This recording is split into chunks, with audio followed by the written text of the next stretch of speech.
recomiendo este. Okay. A ver, cuando llegamos aquí, un señor que seguramente está en la sala nos entregó a varios este sobre, que aparentemente es sobre un nuevo descubrimiento, un nuevo modo de transporte. Imaginemos que en este sobre no haya esos datos, sino datos confidenciales de algo. Tomar ese sobre, sacar fotocopias de eso y colgarlas en Internet, para mí no es periodismo. Periodismo implica dar algún tipo de tratamiento a la información. Porque si fuera así de simple, hacer un PDF y colgarlo en un sitio web, mis estudiantes y graduados, yo tengo muchos acá, tendría la penosa obligación de decirles que en lugar de pagar durante 4 años sus estudios, hubiéramos podido hacer eso en un par de horas y ya estaba. El periodismo implica tratamiento de la información y siendo conscientes de las limitaciones que tenemos. También les he dicho a ellos, un poco que vivimos en una cierta forma de romanticismo, nacida como hablábamos de Watergate, de una cierta imagen romántica del periodista, del watchdog, el perro de guardia de la democracia, cuando deberíamos tener la honestidad intelectual de reconocer las limitaciones. Primero, como dijo Kapuscinski, que probablemente la realidad del mundo es tan compleja, tan difícil de entender, que probablemente nosotros en nuestros formatos de 2, 3 cuartillas, 2, 3 páginas en una revista, no logramos realmente transmitir o explicar un mundo tan complejo. Quizás hay cosas tan complejas que son muy difíciles para nosotros transmitirles. Entonces yo creo que debemos tener conciencia de nuestras limitaciones. Como lo dijo Juan Carlos, nuestras fuentes tienen intereses, nuestras fuentes tienen agendas propios y a veces se nos exige decir la verdad cuando simplemente la verdad no la tenemos o la tenemos en parte, más allá del hecho de que eso es otro debate, que algunas verdades pueden ser relativas. Entonces, para mí, periodismo implica tratamiento. Por eso que cuando Wikileaks dijo que estaba decepcionado por el tiempo puesto por diarios como Le Monde, El País, el New York Times, Spiegel, se me fue uno, New York Times, el Times, el Guardian, que era decepcionado porque no todo se publicaba, porque tomaba tiempo, no entendí bien. O sea, el tratamiento periodístico toma tiempo. Más aún cuando estamos hablando aquí de una cantidad de información brutal, decenas de miles de cables, cientos de miles de cables, cuya lectura física, a menos de ser el juez Juan Paredes, nos tomaría todo un tiempo considerable. Entonces, esa cantidad de datos implica tratamiento, implica cotejar con fuentes diferentes. Yo estoy de acuerdo con Juan Carlos cuando dice, algunos de esos cables de embajadores no son todos pertinentes. Hay embajadores de calidad, o sea, profesionales, hay otros que no lo son tanto. Hay embajadores que pueden simplemente poner 2, 3 chismes de cócteles y con eso hacer un informe sin que ese informe realmente tenga profundidad, y otros que pueden realmente tomar su trabajo seriamente, cotejar fuentes, opiniones diferentes para armar esos informes. Entonces, algunos Wikileaks son muy válidos, otros no lo son tanto. Entonces, cuando se decepcionó, no entendí, a mí me pareció que justamente esa era la parte interesante de esa trilogía, de esa alianza que veíamos entre el verdadero héroe, porque si hay un héroe aquí, se llama Bradley Manning en el caso de Wikileaks.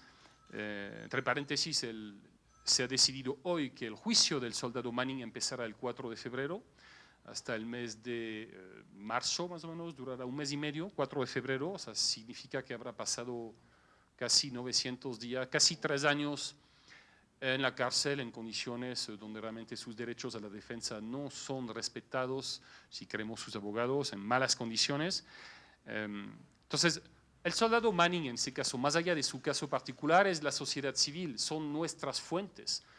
Son las personas que en un ministerio, en una empresa privada, en una empresa pública, ven pasar entre sus manos un documento, una prueba de algún manejo ilícito, de algo que no está correcto, y en lugar de hacerse el loco, de no ver, simplemente lo va a fotocopiar, lo va a guardar y después lo va a transmitir. Antes hubiera debido transmitirlo a un medio porque los medios eran un poco los interlocutores únicos.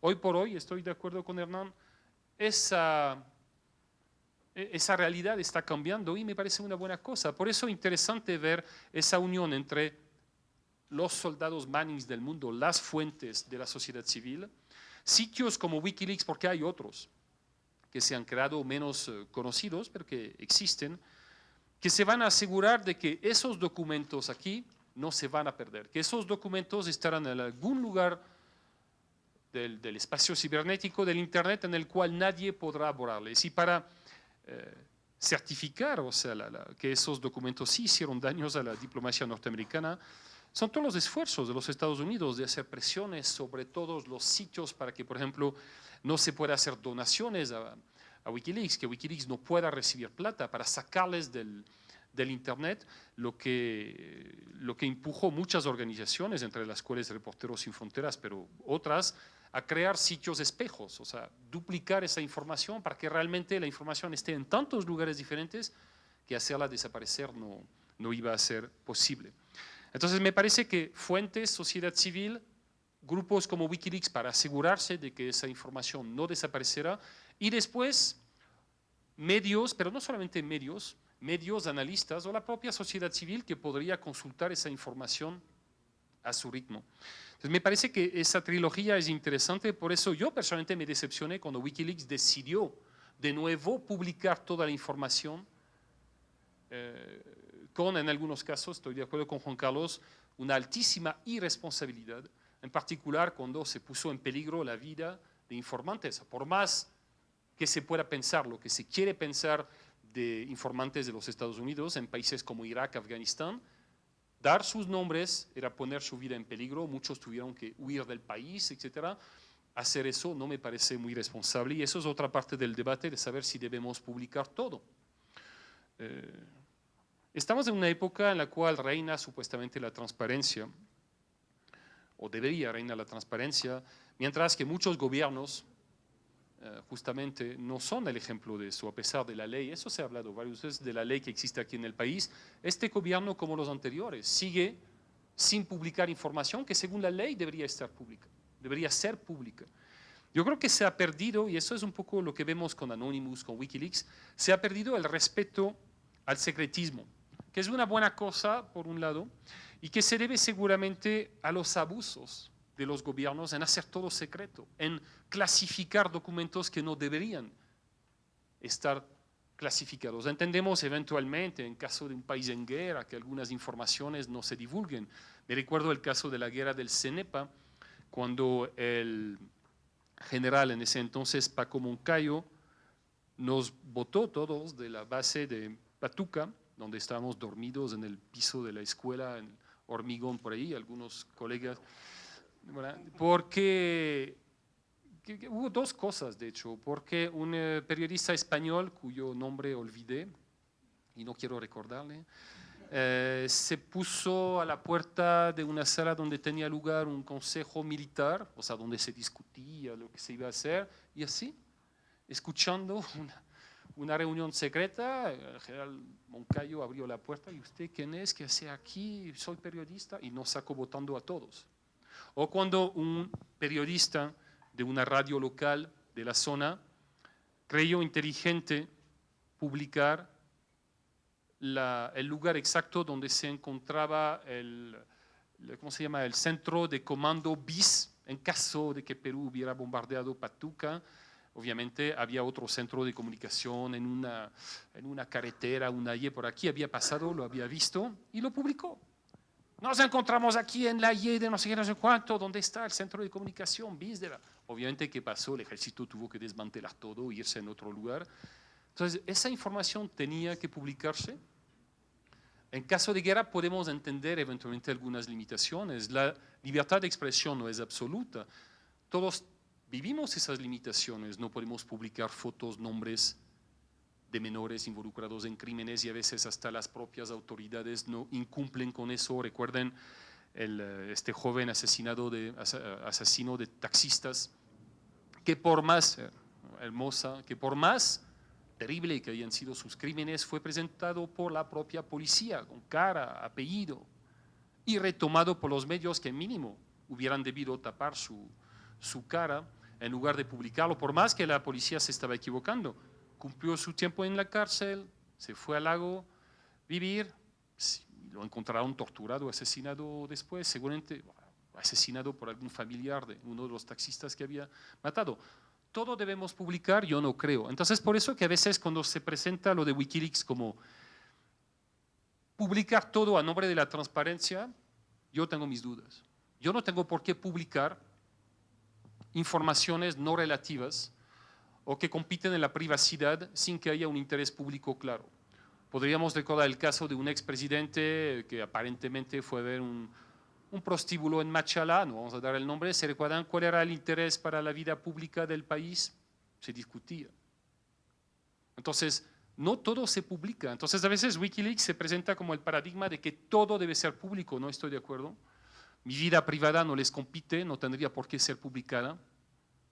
Obviamente el nivel, el grado de privacidad disminuye con el grado de los cargos. Más pública una persona, menos privacidad tiene derecho.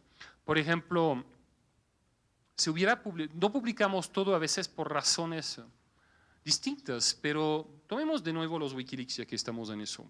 Esos cables que fueron presentados prácticamente periodistas como traidores a la patria, como informantes. O sea, básicamente informante significaba, fue presentado por muchos medios públicos, cadenas, como los informantes de la embajada. ¿Quién de nosotros no ha participado o no ha ido a un cóctel de una embajada? Fue 14 de julio, los cócteles de la embajada. Yo hablo con el embajador me pregunta qué te parece tal cosa, qué opinas sobre tal cosa. El embajador me responde a mis preguntas. ¿Eso hace de mí un informante del embajador de Francia? Es muy probable que mucho de lo que nosotros decimos, lo que es retomado en medios o lo que tenemos en conversaciones privadas, termina en algún informe, si algún embajador estima que lo que decimos tiene algún valor. Entonces, esas declaraciones podrían muy bien terminar en informes del embajador de Francia para Le Quai d'Orsay, y algún día si sale eso diciendo, mira, Eric Samson está citado por el embajador de Francia, eso haría de mí un informante, haría del embajador de Francia un informante mío por lo que dijo. Entonces, mucho cuidado con eso. Entonces, informante en esos sentidos, ¿qué sería? Que se pueda comprobar que una persona negoció, recibió plata para infiltrar un organismo, para pervertir algo. Eso es diferente. Pero cuidado que a veces la transparencia total es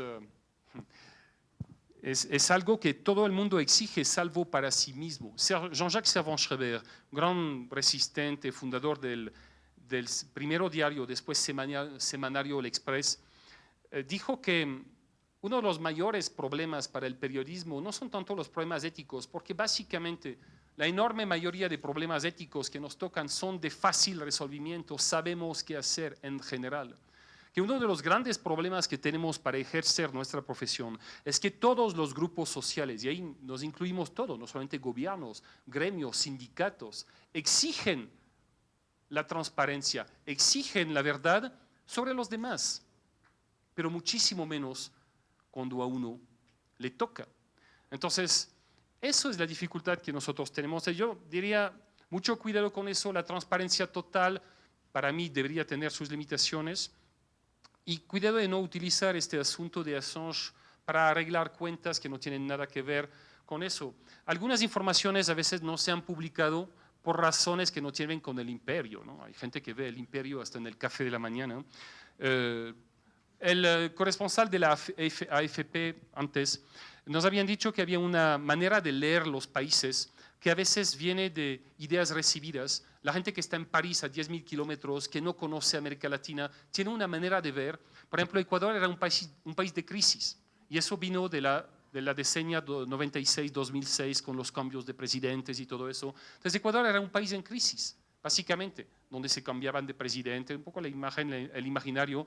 Y Rafael Correa empezó a cambiar eso cuando estabilizó, ganó elecciones sobre elecciones. Es por eso que el 30 de septiembre, para muchos, hizo regresar el Ecuador en esa visión maniqueísta de país en crisis. A veces los editores no es que llaman a la Cancillería para decir, ¿puedo publicar tal cosa? Los editores pueden equivocarse, los editores pueden no entender, no gustar de América Latina. Yo tengo editores que nunca han viajado en América Latina, que no entienden el continente, y cuando les propongo un tema, sí, quieres, tal cual, no están muy claros.